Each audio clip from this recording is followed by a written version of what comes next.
8ನೇ ತರಗತಿಯ ವಿದ್ಯಾರ್ಥಿಗಳೇ, ಈ ದಿವಸ ಪಠ್ಯಪುಸ್ತಕದ ಭಾಗ 1ರಲ್ಲಿ ನಿಮಗೆ 5ನೇ ಅಧ್ಯಾಯ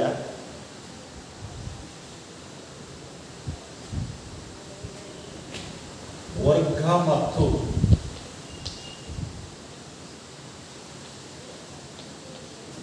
ವರ್ಗಮೂಲಗಳು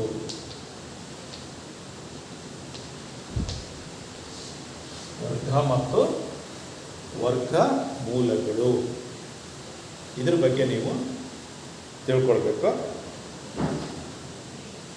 ಈಗ ಪ್ರಾರಂಭದಲ್ಲಿ ನೀವು ಪ್ರಾಥಮಿಕ ಶಾಲೆಯಲ್ಲಿ ನೀವು 1ರಿಂದ 20ರವರೆಗೆ ಮಗ್ಗಿಯನ್ನು ಕಲ್ತಿದ್ದೀರ. ಆ ಮಗ್ಗಿ ಬರಲೇಬೇಕು. ಯಾಕೆಂದರೆ ಗಣಿತದಲ್ಲಿ ಲೆಕ್ಕ ಮಾಡಬೇಕಾದ್ರೆ ಮಗ್ಗಿಯ ಅವಶ್ಯಕತೆ ಭಾಳ ಮುಖ್ಯವಾಗಿದೆ.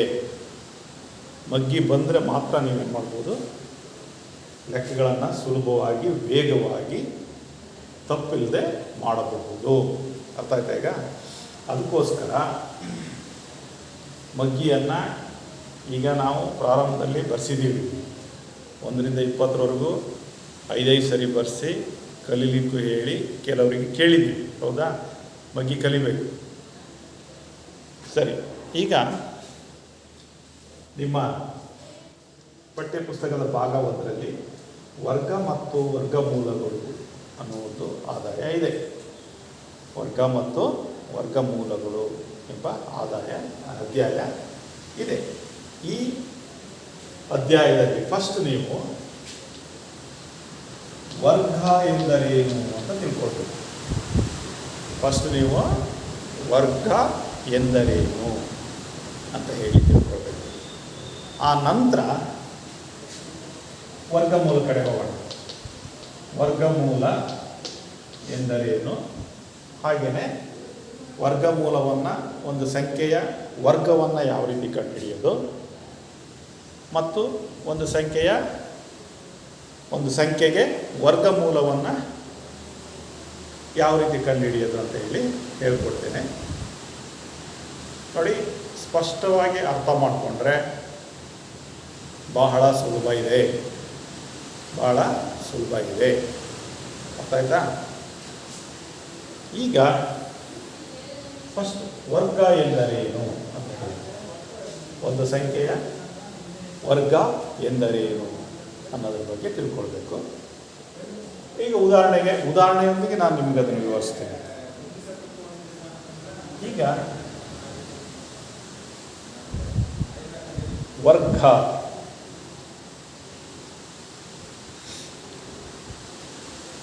ಅಂದರೆ ಏನು ಹೇಳಿ? ಎಷ್ಟು? ವರ್ಗ ಎಂದರೆ ಇಂಗ್ಲೀಷಲ್ಲಿ ಸ್ಕ್ವಯರ್ ಅಂತ ಹೇಳಿ ಕರಿತೀವಿ. ಏನಂತ ಕರಿತೀವಿ? ಸ್ಕ್ವಯರ್ ಅಂತ ಹೇಳಿ ಕರಿತೀವಿ. ವರ್ಗ ಅಂದರೆ 2 ಅಂತ ಹೇಳಿ. ವರ್ಗ ಅಂದರೆ 2 ಅಂತ ಹೇಳಿ ಅರ್ಥ. ಈಗ ಒಂದು ಸಂಖ್ಯೆಗೆ ಅದರ ವರ್ಗ ಯಾವ ರೀತಿ ಕಂಡುಹಿಡಿಯೋದು ಅಂತ ಹೇಳ್ಬೋಣ. ಉದಾಹರಣೆಗೆ ನಾನು 2 ತಗೊಂಡಿದ್ದೀನಿ ಅಥವಾ 1 ತಗೊಂಡಿದ್ದೀನಿ. 1ರ ವರ್ಗ ಅಂದರೆ ಒಂದು ಸಂಖ್ಯೆಯನ್ನು ಅಥವಾ ಒಂದು ಅಂಕೆಯನ್ನು 2 ಬಾರಿ ಬರೆದು ಗುಣಿಸಿದಾಗ ಬರುವ ಗುಣಲಬ್ಧವನ್ನು ಆ ಸಂಖ್ಯೆಯ ವರ್ಗ ಅಂತ ಹೇಳಿ ಕರೀತೀವಿ. ನೋಡಿ, ಸ್ಪಷ್ಟವಾಗಿ ಅರ್ಥ ಮಾಡ್ಕೊಳ್ರಿ. ಒಂದು ಅಂಕೆ ತೊಗೊಂಡಿದ್ದೀವಿ 2 ಅಂತ, ಅಥವಾ ಒಂದು ಸಂಖ್ಯೆ ತೊಗೊಂಡಿದ್ದೀವಿ 1 ಅಂತ. ಅದನ್ನು ಎಷ್ಟು ಸರಿ ಗುಣಿಸಿದ್ದೀವಿ? 2 ಸರಿ ಗುಣಿಸಿದ್ದೀವಿ. ಗುಣಿಸಿದಾಗ ಗುಣಲಬ್ಧ 1 ಎಷ್ಟು ಬಂತು? 1 ಬಂತು. 1 ಅನ್ನೋದು 1ರ ವರ್ಗ. ಅರ್ಥ ಆಯ್ತಾ? ಈಗ ಹಾಗೆ ಇನ್ನೊಂದು ಸಂಖ್ಯೆ ತಗೊಂಡೆ 2ರ ವರ್ಗ ಅಂದರೆ 2ನ್ನು 2 ಸರಿ ಬರೀಬೇಕು. 2 ಸರಿ ಬರೆಯೋದು ಒಂದೇ, 2 ಸ್ಕ್ವಯರ್ ಅನ್ನೋದು ಒಂದೇ. ಘಾತ ಸಂಖ್ಯೆ 2 ಆಗುತ್ತೆ. 2 ಸ್ಕ್ವಯರ್ ಅಂದ ಅರ್ಥ 2ನ್ನು 2 ಬಾರಿ ಬರೆದು ಗುಣಿಸ್ರಿ ಅಂತ ಕೊಟ್ಟಿದೆ ಅಂತ. ಹಾಗಾದರೆ 2 ಎಷ್ಟು 4. ಹಾಗಾದರೆ 2ರ ವರ್ಗ ಎಷ್ಟು 4. ಅರ್ಥ ಆಯ್ತಾ? ಈಗ ಸ್ಪಷ್ಟವಾಗಿ ಅರ್ಥ ಆಯ್ತು ಈಗ, ಹೌದಾ? ಹೀಗೆ ನೀವು 3ರ ವರ್ಗ ಅಂದರೆ 3 ಎಷ್ಟು ಸರಿ ಬರೀಬೇಕು? 2 ಸರಿ ಬರೀಬೇಕು. ಅದನ್ನೇ 3 ಸ್ಕ್ವೇರ್ ಅಂತ ಆಗತ್ತೆ. 3 ಸ್ಕ್ವೇರ್ ಅಂದರೆ ಅರ್ಥ 3ನ್ನ 2 ಸರಿ ಬರೆದು ಗುಣಿಸಿ. 3 3 9. ನೋಡಿ, 3ರ ವರ್ಗ 9. ಇಲ್ಲಿ 3 ಸ್ಕ್ವೇರ್ ಅಂದರೆ 2 ಅನ್ನೋದು ಘಾತ ಸಂಖ್ಯೆ, 3 ಅನ್ನೋದು ಆಧಾರ ಸಂಖ್ಯೆ. ಮತ್ತು ಮುಂದಿನ ಅಧ್ಯಾಯದಲ್ಲಿ ನಿಮಗೆ ಬರುತ್ತೆ ಘಾತಾಂಕಗಳು ಅಂತ ಹೇಳಿ, ಅದರಲ್ಲಿ ವಿವರಿಸೋಣ. ಹೀಗೆ 4ರ ವರ್ಗ 4 × 4 4 ಸ್ಕ್ವೇರ್. 4 ಸ್ಕ್ವೇರ್ ಅಂದರೆ 4ನ್ನ 2 ಸರಿ ಗುಣಿಸಿದ್ರೆ 4 4 16. ಅರ್ಥ ಆಯ್ತಾ ಈಗ? ಅರ್ಥ ಆಯ್ತು ಈಗ ನಿಮಗೆ ಸ್ಪಷ್ಟವಾಗಿ 4. ಹೀಗೆ ನೀವು 5 6 7 8 9 ಎಲ್ಲ ಎಲ್ಲಿವರೆಗೂ ಬೇಕಾದ್ರೂ ಏನು ಮಾಡ್ಬೋದು? ಬರಿಬೋದು. ಅರ್ಥ ಆಯ್ತಾ ಈಗ? ಯಾಕೆಂದರೆ ಯಾವುದೇ ಸಂಖ್ಯೆ, ಈ ಉದಾಹರಣೆಗೆ 20ರ ವರ್ಗ ಅದನ್ನು 2 ಸರಿ ಗುಣಿಸೋದು. 20 × 20 400. ಅರ್ಥ ಆಯ್ತಲ್ಲ? ಹೀಗೆ ಯಾವ ಸಂಖ್ಯೆಯ ವರ್ಗವನ್ನು ಬೇಕಾದರೂ ಗುಣಿಸ್ಬೋದು. ಯಾವುದಾದ್ರು ತಗೊಳ್ಳಿ. ಈಗ 30 30ನ 2 ಸರಿ ಗುಣಿಸೋದು. 30 × 30 900. 30ರ ವರ್ಗ 900. ಅರ್ಥ ಆಯ್ತಲ್ಲ? ಹೀಗೆ ನೀವು ಯಾವ ಸಂಖ್ಯೆಯ ವರ್ಗವನ್ನು ಬೇಕಾದರೂ ಕಂಡುಹಿಡಿಬೋದು. ಯಾವುದೇ ಸಂಖ್ಯೆ ಕೊಡಲಿ, ಅದನ್ನು 2 ಸರಿ ಗುಣಿಸಿದ್ರೆ ಆಯ್ತು ಅಷ್ಟೇ. ಗುಣಿಸಿ ಆ ಬರೋ ಉತ್ತರನೇ ವರ್ಗ ಆಗಿರುತ್ತೆ. ಸರಿ, ಈಗ ನೀವು ನಾನೇನು ಇಲ್ಲಿ 1 2 3 4ವರೆಗೂ ಬರೆದೆ, 20ರವರೆಗೂ ಬರೀಬೇಕು. 20ರವರೆಗೂ ನಿಮ್ಮ ನೋಟ್ಸಲ್ಲಿ ಬರೆದು ಕಲಿಬೇಕು. ನೆನ್ಪಿಟ್ಕೊಳ್ರಿ. ಯಾಕೆ ಅಲ್ಲ 20ರ ಮೇಲೆ ಯಾಕೆ ಅವನು ಕಲಿಬೇಕು, ಆದರೆ ಅದಕ್ಕೆ ಬೇರೆ ಮೆಥಡ್ ಇದೆ. ಅರ್ಥ ಆಯ್ತಾ ಹೇಳಿದ್ದು? ದೊಡ್ಡ ಸಂಖ್ಯೆಗಳಾಗ್ತಾವಲ್ಲ, ದೊಡ್ಡ ಸಂಖ್ಯೆಗಳನ್ನು ನೆನ್ಪಿಟ್ಕೊಳ್ಳೋಕ್ಕೆ ಕಷ್ಟ ಆಗುತ್ತೆ ಅನ್ನೋ ದೃಷ್ಟಿಯಿಂದ 20ರವರೆಗೂ ನೋಡಿ. 1ರ ವರ್ಗ 1, 2ರ ವರ್ಗ 4, 3ರ ವರ್ಗ 9, ಹಾಗೆ 4ರ ವರ್ಗ 16, 5ರ ವರ್ಗ 25, 6ರ ವರ್ಗ 36, 7ರ ವರ್ಗ 49, 8ರ ವರ್ಗ 64. ಹೀಗೆ ಮುಂದುವರಿತಾ ಹೋಗುತ್ತೆ. ಇವನ್ನೆಲ್ಲವನ್ನು ನಾವು ಪೂರ್ಣವರ್ಗ ಸಂಖ್ಯೆಗಳು ಅಂತ ಹೇಳಿ ಕರಿತೇವೆ.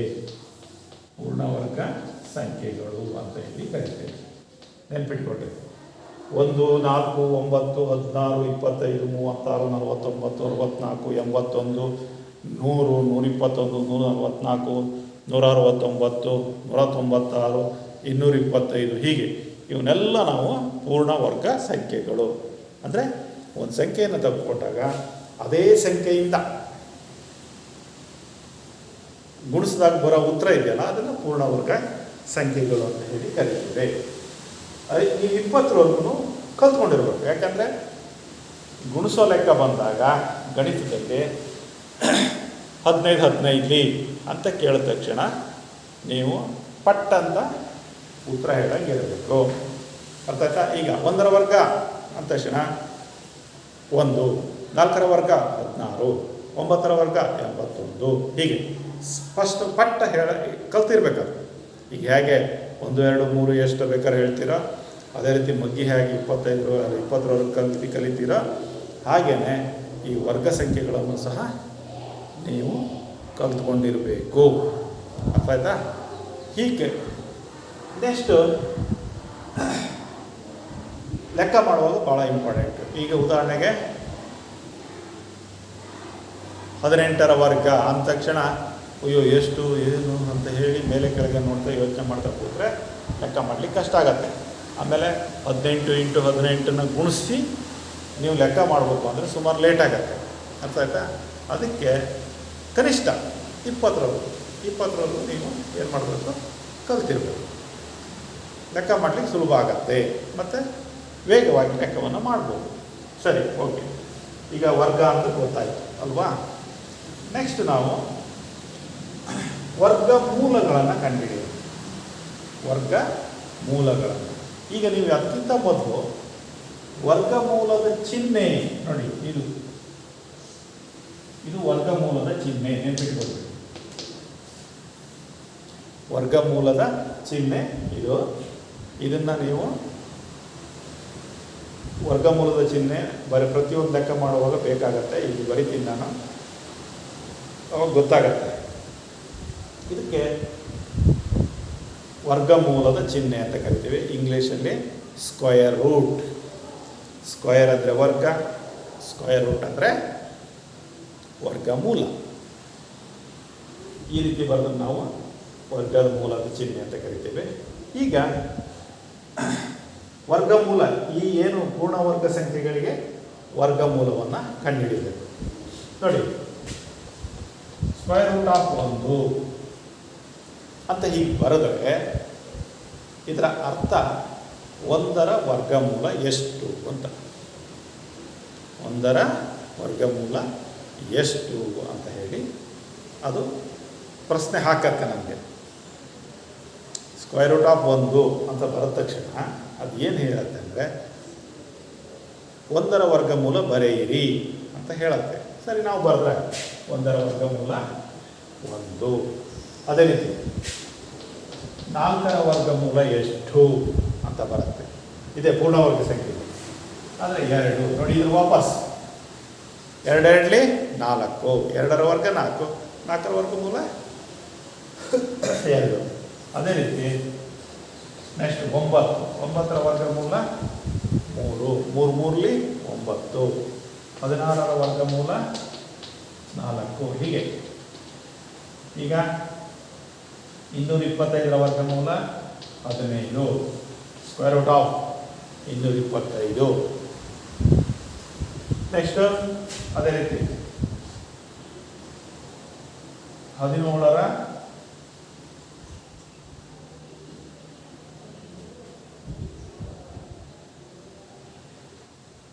ಅಥವಾ 324ರ ವರ್ಗಮೂಲ 18.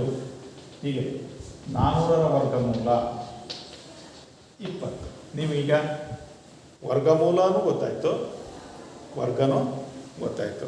ವರ್ಗಮೂಲವನ್ನು ಈಗ 400ರ ವರ್ಗಮೂಲ ಅಂದ ತಕ್ಷಣ 20 × 20, 20ಕ್ಕೆ ಹೋಗಬೇಕು ಹಿಂದಕ್ಕೆ.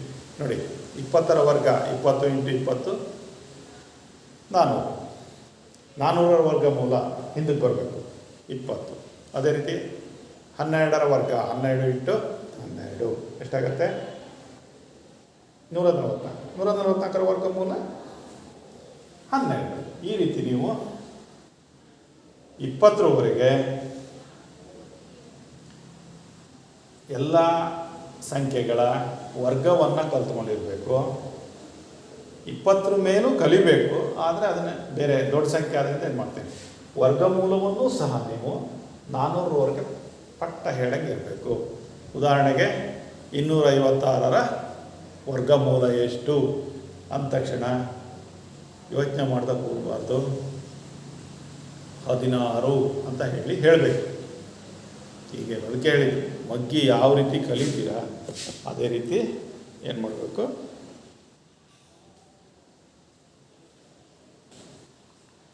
ವರ್ಗ ಮತ್ತು ವರ್ಗಮೂಲಗಳನ್ನು ಸಹ ಕಲಿಬೇಕು. ಅರ್ಥ ಆಯ್ತಾ? ಈಗ ವರ್ಗ ಮತ್ತು ವರ್ಗಮೂಲ ಈಗ ಅಳಿಸ್ತೀವಿ. ಇದನ್ನೆಲ್ಲ ಬರ್ಕೊಳ್ಬೇಕು ನೀವು ನೋಟ್ಸಲ್ಲಿ.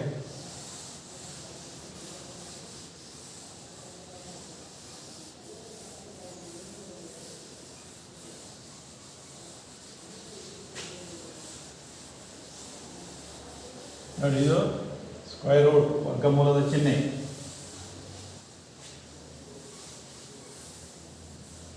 ಈಗ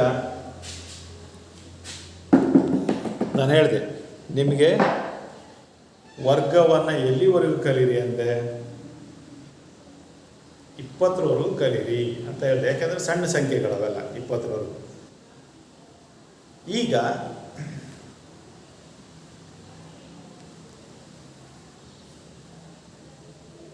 20ರ ಮೇಲೂ ಸಹ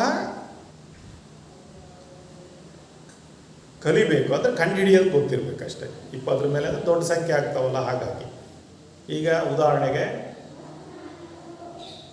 34ರ ವರ್ಗ ಎಷ್ಟು ಅಂತ ಕೇಳ್ತೀನಿ ನಾನು. 34ರ ವರ್ಗ ಎಷ್ಟು ಅಂತ. 34ರ ವರ್ಗ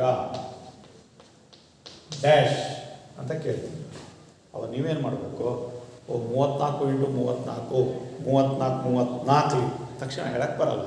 ಅವಾಗ ನೀವೇನು ಮಾಡಬೇಕು, ಎರಡನ್ನು ಗುಣಿಸಿ 2 ಸಾರಿ ಗುಣಿಸಿ ಬರೀಬೇಕು, ಹೇಳಬೇಕು. 4 4 16, 4 3 12, 1 13, 3 4 12, 3 3 9, 1 10, 6 5 9, 1156. ಅರ್ಥ ಆಯ್ತಾ? ಈ ರೀತಿ ನೀವು ದೊಡ್ಡ ದೊಡ್ಡ ಸಂಖ್ಯೆಗಳ ವರ್ಗವನ್ನು ಏನು ಮಾಡಬೇಕು, ಕಂಡುಹಿಡಿಬೇಕು. ಅರ್ಥ ಆಯ್ತಾ? ಗುಣಿಸೋದಷ್ಟೇ. ಈಗ ಉದಾಹರಣೆಗೆ 60ರ ವರ್ಗ ಎಷ್ಟು ಅಂದ ತಕ್ಷಣ ನೀವು 60 ಇಂಟು 60 ಏನು ಮಾಡಬೇಕು, ಗುಣಿಸ್ಬೇಕು ಅಷ್ಟೇ. ಸುಲಭ ಇದೆ ವರ್ಗ ಅಂತ ಕೇಳಿದಾಗ. ಸರಿ, ಈಗ ನಿಮಗೆ ಗೊತ್ತಾಯ್ತು ಎಷ್ಟು ದೊಡ್ಡ ಸಂಖ್ಯೆ ಬೇಕಾದರೂ ವರ್ಗವನ್ನು ಕಂಡುಹಿಡಿಬೋದು. ಯಾಕಂದರೆ ಎಷ್ಟು ದೊಡ್ಡ ಸಂಖ್ಯೆ ಕೊಟ್ಟರು ಅದನ್ನೇ ಇನ್ನೊಂದು ಸರಿ ಬರೆದು ಏನು ಮಾಡಬೇಕು, ಗುಣಿಸ್ಬೇಕು. ಬರೋ ಉತ್ತರನೇ ವರ್ಗ. ಈಗ ವರ್ಗಮೂಲವನ್ನು ಕಂಡುಹಿಡಿಯೋದು, ದತ್ತ ಸಂಖ್ಯೆಗಳಿಗೆ ವರ್ಗಮೂಲವನ್ನು ಕಂಡುಹಿಡಿಯುವುದು. ದತ್ತ ಸಂಖ್ಯೆಗಳಿಗೆ ವರ್ಗಮೂಲಗಳನ್ನು ಕಂಡುಹಿಡಿಯುವುದು ಇದು ವೆರಿ ವೆರಿ ಇಂಪಾರ್ಟೆಂಟು. ನಾನು ಹೇಳಿದೆ ಈಗ 400ರವರೆಗಿನ ಸಂಖ್ಯೆಗಳ ವರ್ಗಮೂಲವನ್ನು ಕಂಡುಹಿಡಿಯೋಕ್ಕೆ ಕಲ್ತ್ಕೊಂಡಿರಬೇಕು ಅಂದೆ. ಅಂದರೆ ಸಣ್ಣ ಸಂಖ್ಯೆ. 400ರ ವರ್ಗಮೂಲ 20, 324ರ ವರ್ಗಮೂಲ 18, 361ರ ವರ್ಗಮೂಲ 19, 196ರ ವರ್ಗಮೂಲ 14, ಹೀಗೆ 9ರ ವರ್ಗಮೂಲ 3. ಈ ರೀತಿ ಕಂಡುಹಿಡಿತೀರ. ಅದೇ ದೊಡ್ಡ ದೊಡ್ಡ ಸಂಖ್ಯೆಗಳ ವರ್ಗಮೂಲವನ್ನು ಕಂಡುಹಿಡಿಯೋದನ್ನು ಈಗ ನಾನು ನಿಮಗೆ ಕಲಿಸ್ತೀನಿ. ವರ್ಗಮೂಲವನ್ನು ನಾವು 2 ರೀತಿಯಲ್ಲಿ ಕಂಡುಹಿಡಿಬೋದು. ಒಂದು ಅಪವರ್ತನ ಕ್ರಮ, ಇನ್ನೊಂದು ಭಾಗಾಕಾರ ಕ್ರಮ. ನೆನ್ಪಿಟ್ಕೊಳ್ಳಿ, ಸಂಖ್ಯೆಗಳ ಸಂಖ್ಯೆಗಳ ವರ್ಗಮೂಲಗಳನ್ನು 2 ರೀತಿಯಲ್ಲಿ ನಾವು ಕಂಡುಹಿಡಿಬಹುದು.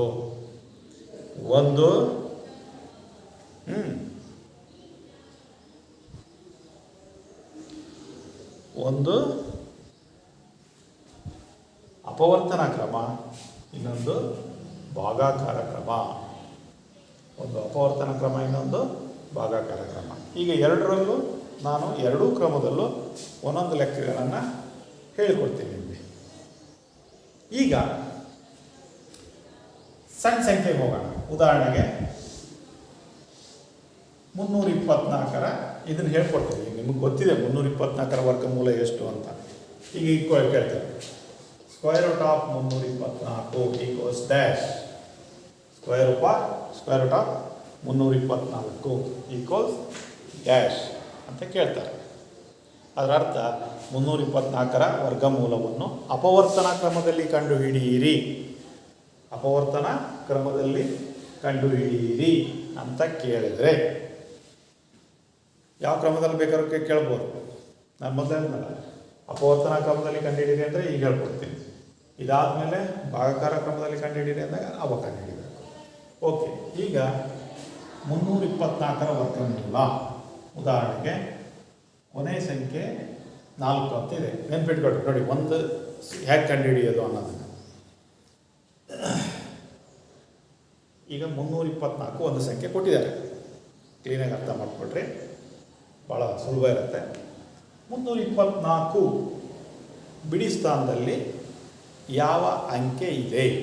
ಬಿಡಿ ಸ್ಥಾನದಲ್ಲಿ 4 ಇದೆ. ಇದು ಸರಿ ಸಂಖ್ಯೆನಾ ಬೆಸ ಸಂಖ್ಯೆನಾ? ಇದು ಸರಿ ಸಂಖ್ಯೆ. ಆಯಿತಾ? ಸರಿ ಸಂಖ್ಯೆ ಅಂದಮೇಲೆ ಪ್ರಾರಂಭದಿಂದ ಹೋಗಬೇಕು. ಅತಿ ಕಡಿಮೆಯ ಸರಿ ಸಂಖ್ಯೆ ಯಾವುದು? 2, 2, 4, 6, 8, 10, 12 ಇತ್ಯಾದಿ. ಕರೆಕ್ಟ್, ನೀವು ಅದೆಲ್ಲ ಗೊತ್ತಿದೆ ನಿಮಗೆ. ಬೆಸ್ಟ್ ಸಂಖ್ಯೆ 1, 2, 3, 5, 7 ಹೀಗೆ. ಅರ್ಥ ಆಯ್ತಲ್ಲ? ಈಗ ಸರಿ ಸಂಖ್ಯೆ ಇರೋದ್ರಿಂದ ಅತಿ ಕಡಿಮೆ ಸರಿ ಸಂಖ್ಯೆಯಿಂದ ಭಾಗಿಸ್ಬೇಕು. 3 ಇದೆ, 2 1 2, 3ರಲ್ಲಿ 2 ಕಳೆದ್ರೆ 1 ಉಳಿತು, 12 ಆಯಿತು. 3 ಆಗಲಿ ಅಲ್ಲ 2 ಆಗಲಿ 12. ಇನ್ನು 4, 2 2 4 ಬಾಕ್ಸಲ್ಲಿ ಗೊತ್ತಾಯ್ತಾ ನೋಡಿ. 2 1 2, ಅಲ್ಲಿ 3ರಲ್ಲಿ 2 ಕಳೆದ್ರೆ 1, ಅಲ್ಲಿ ಇಲ್ಲಿಗೆ ಸೇರಿಸ್ಬೇಕು ದಶಕ. 12 ಆಯಿತು, 2 ಆಗಲಿ 12. ಪುನಃ ಮತ್ತೆ 2ರಿಂದನೇ ಭಾಗಿಸ್ಬೇಕು. ಯಾಕಂದರೆ ವರ್ಗಮೂಲ, ವರ್ಗ ಒಂದು ಸಂಖ್ಯೆಯನ್ನು 2 ಸರಿ ಗುಣಿಸ್ಬೇಕು. ಹಾಗಾಗಿ ಒಂದು ಸಂಖ್ಯೆಯಿಂದ ಒಂದು ಸರಿ 2 ತೊಗೊಂಡ್ರೆ ಅದನ್ನು 2 ಸರಿ ಗುಣಿಸ್ಲೇಬೇಕು. ಅಲ್ಲ 2 ಸರಿಯಿಂದ 2 ಒಂದು ಸಂಖ್ಯೆ 2 ತೊಗೊಂಡ್ರೆ ಅದನ್ನು 2 ಸರಿಯಿಂದ ಭಾಗಿಸ್ಬೇಕು. ಒಂದು ವೇಳೆ ಭಾಗ ಆಗಿದ್ರೆ ಮುಂದಿನ ಸಂಖ್ಯೆಗೆ ಹೋಗಬೇಕು. ನೋಡಿ ಈಗ ಪುನಃ ಒಂದು ಸರಿ 2 ತೊಗೊಂಡ್ಮೇಲೆ ಇನ್ನೊಂದು ಸರಿ 2ರಿಂದನೇ ತೊಗೊಳ್ಬೇಕು. 2 8 2 1. ಈಗ ನೋಡಿ ಬೆಸ ಸಂಖ್ಯೆ ಬಂತು. ಬೆಸ ಸಂಖ್ಯೆ ಬಂತು ಅಂದರೆ 2ರಿಂದ ಭಾಗ ಆಗಲ್ಲ, 3 ತೊಗೊಳ್ಳೋಣ. 3 2 6, 2 ಉಳಿತು 21, 3 7. ಪುನಃ 3ರಿಂದ ಭಾಗಿಸಲೇಬೇಕು. ಅವಾಗ 3 9 27. ನೋಡಿ 9 ಮತ್ತೆ ಪುನಃ 3ರಿಂದ ಭಾಗ ಆಗುತ್ತೆ. 3 1 ಮತ್ತೆ 2 ಸರಿ ತೊಗೊಳ್ಬೇಕು. 3 1. ಈಗ 2 ಸರಿಯಿಂದ ಒಂದು ಗುಂಪು ಮಾಡ್ಕೊಳ್ಬೇಕು. 2 square into 3 square into 3 square. ಈ ವರ್ಗ ಚಿಹ್ನೆಯನ್ನು ಬಿಡಿ. 2 ಇಂಟು 3 ಇಂಟು 3. ನೋಡಿ 3 2 6, 6 3 18. ಉತ್ತರ ಬಂತು ನೋಡಿ. ಈ ರೀತಿ ನೀವು ಏನು ಮಾಡಬೇಕು, ವರ್ಗಮೂಲವನ್ನು ಕಂಡುಹಿಡಿಬೇಕು. ಯಾವುದೇ ಸಂಖ್ಯೆ ಕೊಡಲಿ ಅದಕ್ಕೆ ನೀವು ಈ ರೀತಿ ವರ್ಗಮೂಲವನ್ನು ಕಂಡುಹಿಡಿಬೇಕು. ಅರ್ಥ ಆಯ್ತಾ ಈಗ? ಅದೇ ರೀತಿ ನಾವು ಇನ್ನೂ ದೊಡ್ಡ ದೊಡ್ಡ ಸಂಖ್ಯೆಗಳಿಗೆ ಬೇಕಾದರೂ ಏನು ಮಾಡ್ಬೋದು, ಕಂಡುಹಿಡಿಬೋದು. ದೊಡ್ಡ ಸಂಖ್ಯೆಯನ್ನು ಕೊಟ್ಟಾಗ ಇದೇ ಕ್ರಮವನ್ನೇ ಉಪಯೋಗಿಸಬೇಕು. ಬೇರೆ ಇದೇ ಇಲ್ಲ, ಬದಲಾವಣೆನೇ ಇಲ್ಲ. ಈಗ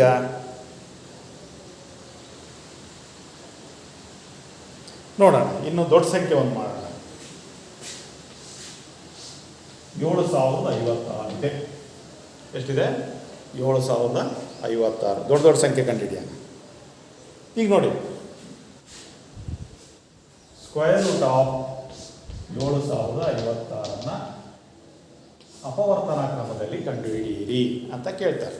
ಅಪವರ್ತನ ಕ್ರಮದಲ್ಲಿ ಕಂಡುಹಿಡಿಯಿರಿ ಅಂತ. ಭಾಗಾಕಾರ ಕ್ರಮಕ್ಕೆ ಹೋಗಿಲ್ಲ ಇನ್ನು, ನೆಕ್ಸ್ಟ್ ಹೋಗ್ತೀನಿ. ನೋಡಿ ಪುನಃ ಮತ್ತೆ ಸೇಮ್ ಕ್ರಮ. ಕೊನೆ ಸಂಖ್ಯೆ ಸರಿ ಸಂಖ್ಯೆ ಇದೆ, 2ರಿಂದ ಭಾಗಿಸೋಣ. 2ರಿಂದ ಅಂದರೆ ಸ್ಟೆಪ್ಸ್ ಜಾಸ್ತಿ ಆಗುತ್ತೆ. 4ರಿಂದ ಹೋಗೋಣ ಬೇಕಾದ್ರೆ. 4 1 4, 3 ಉಳಿತು 30, 28 25, 6 4 4. ಪುನಃ 4ರಿಂದನೇ ಭಾಗಿಸ್ಬೇಕು. 4 4 16, 1 ಉಳಿತು. 4 4 16, 1, 4 1 1. ನೋಡಿ ಈಗ ಕೊನೆ ಸಂಖ್ಯೆ ಬೆಸ ಸಂಖ್ಯೆ ಬಂತು. 3ರಿಂದ ಹೋಗೋಣ.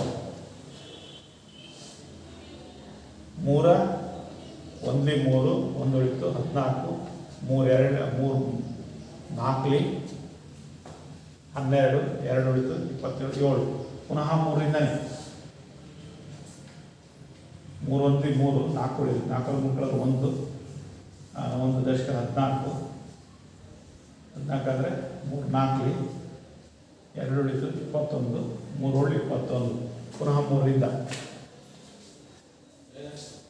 3 4 12, 2 ಉಳಿತು 27, 9 27. ಪುನಃ ನೋಡಿ 3 ಸಾಕು ಈಗ 2 ಸರಿ. ನೆಕ್ಸ್ಟ್ 7ರಿಂದ 7 49, 7 49. ಈಗ ಇದನ್ನು ಗುಂಪು ಮಾಡೋಣ. ಒಂದೊಂದು ಸರಿ ಬರೆಯೋದು. 4 ಇಂಟು 3 ಇಂಟು 7. 4 3 12, 12 7 84. ನೋಡಿ 7056 ವರ್ಗಮೂಲ 84. ಅರ್ಥ ಆಯ್ತಾ ಈಗ? ಈ ರೀತಿ ನಾವು ಎಷ್ಟು ಅಪವರ್ತನ ಕ್ರಮದಲ್ಲಿ ಎಷ್ಟು ಚಿಕ್ಕ ಸಂಖ್ಯೆಯ ವರ್ಗಮೂಲವನ್ನು ಬೇಕಾದರೂ ಕಂಡುಹಿಡಿಬೋದು. ಅದೇ ರೀತಿ ಎಷ್ಟು ದೊಡ್ಡ ಸಂಖ್ಯೆಯ ವರ್ಗಮೂಲವನ್ನು ಬೇಕಾದರೂ ಕಂಡುಹಿಡಿಬೋದು. ಅರ್ಥ ಆಯ್ತಾ? ಇದೇ ಕ್ರಮವನ್ನು ಉಪಯೋಗಿಸಿ ನೀವು ಎಷ್ಟು ಲೆಕ್ಕಗಳನ್ನು ಬೇಕಾದರೂ ಮಾಡ್ಬೋದು. ಅರ್ಥ ಆಯ್ತಲ್ಲ? ಸರಿ, ಈಗ ಅಪವರ್ತನ ಕ್ರಮ ಸಾಕೀಗ. ನೆಕ್ಸ್ಟು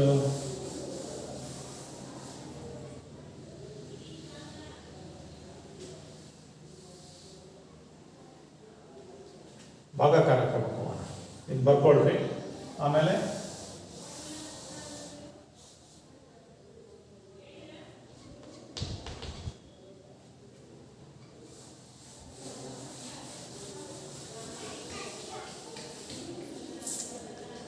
ಭಾಗಾಕಾರ ಕ್ರಮ ಯಾವ ರೀತಿ ಮಾಡೋದು ನೋಡ್ಕೊಳ್ಳೋಣ. ಇಲ್ಲೂ ಸಹ ನೀವು ಚಿಕ್ಕ ಸಂಖ್ಯೆಯಿಂದನೇ ಹೋಗೋಣ.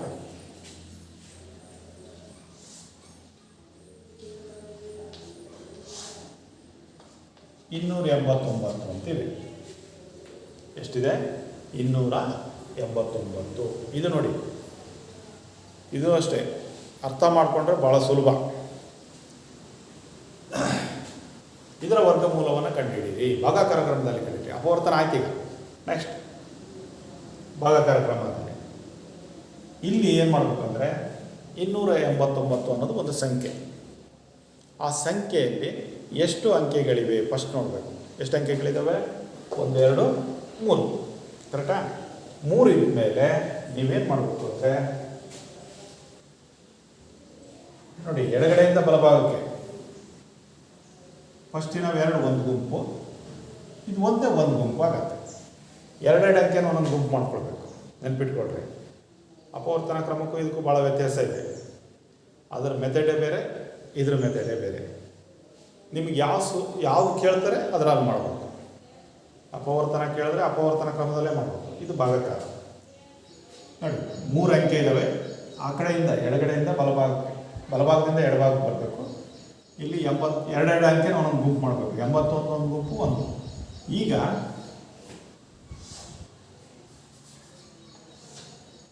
ನಾವು ಈ 89 ಒಂದು ಗುಂಪು, 2 ಮಾತ್ರ ಭಾಗಿಸ್ಬೇಕು. ಇಲ್ಲಿ ಯಾವುದರಿಂದ ಭಾಗಿಸ್ತೀವೋ ಇಲ್ಲಿ ಭಾಗದ ಮೊದಲು ಅದೇ ಅಂಕೆ ಹಾಕೋಬೇಕು. ನೋಡಿ, 1 1 1, 2 ಹಾಕಿದ್ರೆ 2 2 4, 2 ಜಾಸ್ತಿ ಆಗ್ಬಿಡುತ್ತೆ. 3 3 9, ಇನ್ನೂ ಜಾಸ್ತಿ ಆಯಿತು. ಹಾಗಾದರೆ 1 ಹಾಕಬೇಕು. 2 ಹಾಕಿದ್ರೆ ಜಾಸ್ತಿ ಆಗುತ್ತೆ. 1 1 1, 2ರಲ್ಲಿ 1 ಕಳೀರಿ. ಭಾಗಾಕಾರ ಕ್ರಮ ಮುಂದಿನ 2 ಸಂಖ್ಯೆಗಳನ್ನು ಏನು ಮಾಡಬೇಕು? ನೀವು ಇಳಿಸ್ಕೊಳ್ಬೇಕು. ಈಗ ಒಂದಕ್ಕೊಂದು ಸೇರಿಸ್ಬೇಕು. ಒಂದಕ್ಕೊಂದು ಸೇರಿಸಿದ್ರೆ ಎಷ್ಟಾಯಿತು? 2 ಆಯಿತು. ಇಲ್ಲಿ ಪುನಃ ಅದೇ ಉಳಿಸು. ಇಲ್ಲಿ ಯಾವ ಅಂಕೆ ಹಾಕ್ತೀವೋ ಅದೇ ಅಂಕೆ ಹಾಕಬೇಕು. ನೋಡಿ, ಇಲ್ಲಿ ಬೆಸ್ಟ್ ಸಂಖ್ಯೆ ಇದೆ, 3 ಹಾಕೋಣ. 3 3ಲಿ 9, 3 2ಲಿ 6, ಕಡಿಮೆ ಆಯಿತು. ಹಾಗೆಯೇ 5 ಹಾಕಕ್ಕೆ ಬರಲ್ಲ, 7 ಹಾಕೋಣ. ಇದು ಬಿಟ್ಬಿಡಿ. 7 7ಲಿ 49, 4 ದಶಕ. 7 2ಲಿ 14, 4 15. ನೋಡಿ, ಉತ್ತರ ಬಂತು. ಇದು ವರ್ಗಮೂಲ. 289ರ ವರ್ಗಮೂಲ 17 ಅಂತ ಹೇಳಿ ಈ ರೀತಿ ನಾವು ಕಂಡುಹಿಡಿಬೋದು. ನೋಡಿ, ಇದು ಸುಲಭ ಇದೆ ಮೆಥಡ್. ಒಂಚೂರು ಕ್ರಮ ಕಲ್ತ್ಕೊಳ್ಬೇಕು, ಬೇಗ ಆಗತ್ತೆ. ಅಪವರ್ತನ ಕ್ರಮಕ್ಕಿಂತನೂ ಇದು ಸ್ವಲ್ಪ ಬೇಗ ಆಗತ್ತೆ. ಇದು ಸಣ್ಣ ಸಂಖ್ಯೆ. ಇನ್ನೊಂದು ಸ್ವಲ್ಪ ದೊಡ್ಡ ಸಂಖ್ಯೆ ಹೋಗೋಣ. ಇನ್ನೊಂದು ಸ್ವಲ್ಪ ದೊಡ್ಡ ಸಂಖ್ಯೆ ಅಂದರೆ ಯಾವುದು? 1156ಕ್ಕೆ ಹೋಗೋಣ. ನಾನು ಆಗಲೇ ಹೇಳಿದೆ ನೋಡಿ, ಕ್ರಮ ಎಲ್ಲ ಒಂದೇ. ಈಗ ಕೊಟ್ಟಿರೋ ಸಂಖ್ಯೆ 1156. ಈಗ ಎಷ್ಟು ಅಂಕೆ ಇದ್ದಾವೆ?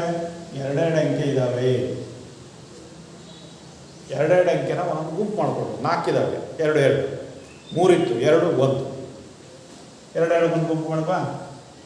ಈಗ ಫಸ್ಟ್ ಒಂದು ಗುಂಪನ್ನು ಭಾಗಿಸ್ಬೇಕು. ಒಂದು ಗುಂಪು ಅಂದರೆ 11 ಭಾಗಿಸ್ಬೇಕು. 11 ಭಾಗಿಸ್ಬೇಕಾದ್ರೆ ನಾನು ಇಲ್ಲಿ ಹೇಳಿದಾಗೆ ಇಲ್ಲಿ 2 ಹಾಕಿದ್ರೆ ಇಲ್ಲಿ 2, 2 2ಲಿ 4, ಕಡಿಮೆ ಆಯಿತು. 3 3ಲಿ 9, ನೋಡೋಣ, ಕಡಿಮೆ ಆಯಿತು. 4 4ಲಿ 16. ಹಾಗಾದರೆ 4 ಹಾಕಿದ್ರೆ ಜಾಸ್ತಿ ಆಗುತ್ತೆ. 3 ಹಾಕಿದ್ರೆ ಕರೆಕ್ಟ್ ಆಗುತ್ತೆ, ಕಳಿಬಹುದು. ಸರಿ, 3 3ಲಿ 9. 11ರಲ್ಲಿ 9 ಕಳೆದ್ರೆ 2. ನೋಡಿ ಇಲ್ಲಿ ಮತ್ತೆ 3 ಸೇರಿಸ್ಬೇಕು, 6. 56 ಒಂದು ಸಂಖ್ಯೆ ಇಳಿಸ್ಕೊಳ್ಳೋದಲ್ಲ, ಒಂದು ಅಂಕೆ. ಈ ಬೇರೆ ಸಾಮಾನ್ಯ ಭಾಗಕರದಲ್ಲಿ ಮಾಡ್ತೀವಲ್ಲ ಹಾಗಲ್ಲ, ಒಂದು ಗುಂಪನ್ನೇ ಇಳಿಸ್ಕೊಳ್ಬೇಕು. 56 ಇಳಿಸ್ಕೊಂಡೆ. ನೋಡಿ ಕೊನೆ ಸಂಖ್ಯೆ ಎಷ್ಟಿದೆ? 6 ಇದೆ. ಇಲ್ಲಿ ನಾವು 2 ಹಾಕಿದ್ರೆ ಕಡಿಮೆ ಆಗತ್ತೆ, 3 ಹಾಕಕ್ಕೆ ಬರಲ್ಲ, 4 ಹಾಕೋಣ. 4 4ಲಿ 16, 6 1 ದಶಕ, 4 6ಲಿ 24, 1 25. ನೋಡಿ ಎಷ್ಟು ಬೇಗ ಬಂತು. ಈಗ 1156ರ ವರ್ಗಮೂಲ 34. ನೋಡಿ ಎಷ್ಟು ಬೇಗ ಬಂತು, ಹೌದಾ? ಅಂದರೆ ಭಾಗಾಕಾರ ಕ್ರಮ ಸುಲಭ, ಆದರೆ ಕ್ರಮವನ್ನು ಅರ್ಥ ಮಾಡಿಕೊಳ್ಬೇಕು. ಹೀಗೆ ನೀವು ಈ ಕ್ರಮವನ್ನು ಕಲ್ತ್ಕೊಂಡ್ರೆ ಎಷ್ಟು ಲೆಕ್ಕನಾದರೂ ಕೊಡಲಿ, ಅರ್ಥ ಆಯ್ತಾ ಹೇಳಿದ್ದು? ಎಷ್ಟು ಲೆಕ್ಕನಾದರೂ ಕೊಡಲಿ, ಸುಲಭವಾಗಿ ಮಾಡ್ಬೋದು. ಆದರೆ ಗಣಿತದಲ್ಲಿ ವೆರಿ ಇಂಪಾರ್ಟೆಂಟು ಏನು? ಕ್ರಮ. ಹಾಗಾಗಿ ಅಭ್ಯಾಸದಲ್ಲಿರೋ ಲೆಕ್ಕಗಳನ್ನು ಮಾಡಿಕೊಂಡು ಬರ್ರಿ. ಎಷ್ಟು ದೊಡ್ಡ ಸಂಖ್ಯೆ ಬೇಕಾದ್ರೂ ಕೊಡ್ಬೋದು, 10,000 ಚಿಲ್ಲರೆ ಕೊಡಲಿ, ಭಾಳ ಸುಲಭವಾಗಿ ಏನು ಮಾಡ್ಬೋದು? ಕಂಡುಹಿಡಿಬೋದು. ಸರಿ, ಈಗ ವರ್ಗ ಮತ್ತು ವರ್ಗಮೂಲವನ್ನು ಇಲ್ಲಿಗೆ ನಿಲ್ಲಿಸ್ತಾ ಇದ್ದೀನಿ.